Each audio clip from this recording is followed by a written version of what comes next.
জনগণকে স্বস্তি দেওয়ার জন্য জনস্বার্থে ইম্পোর্ট ডিউটি, সাপ্লিমেন্টারি ডিউটি, অগ্রিম কর, অগ্রিম আয়কর এবং ভিএটি ক্ষেত্রে আমরা ব্যাপক হারে ছাড় দিয়েছি। বিশেষ করে দ্রব্যমূল্য যাতে আমাদের জনসাধারণের ক্রয়সীমার মধ্যে থাকে, এর ফলে আমাদের আদায়ের পরিমাণ বেশ নেগেটিভ। এখান থেকে আমাদের উত্তরণ করতে হবে।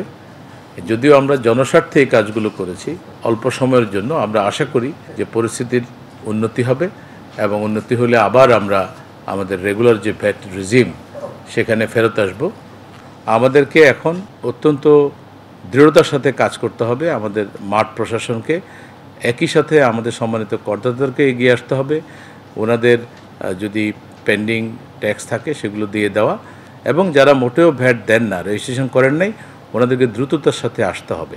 আমরা কিন্তু ডোর টু ডোর ক্যাম্পেইন শুরু করব এবং আমাদের মাঠ পর্যায়ে যারা কর্মকর্তা আছেন তারা কিন্তু এটা পরিপালন করবেন। এবং আপনাদের মাধ্যমে ওই তথ্যটাও দিতে চাই যে আপনারা আমাদেরকে তথ্যপত্র দিয়ে সহায়তা করবেন যে আমাদের যদি কোনো গাফিলতি থাকে মাঠ পর্যায়ে, এবং রেভিনিউর আমাদের যারা সোলজার আছে তাদের বিরুদ্ধে যে ধরনের অভিযোগগুলো আছে সেই অভিযোগগুলো আমি বলবো আপনারা যদি আমাদের নজরে আনেন তাহলে আমরা অ্যাকশন নিব। এবং আশা করি সেটা যদি ঠিক হয়ে যায়, তারা যদি তাদের দায়িত্বটা নিষ্ঠার সাথে পালন করে, সততার সাথে পালন করে এবং তারা কঠোর পরিশ্রম করে, অবশ্যই আমাদের বিএটি নেট বাড়বে এবং আমাদের কর আদায় বাড়বে।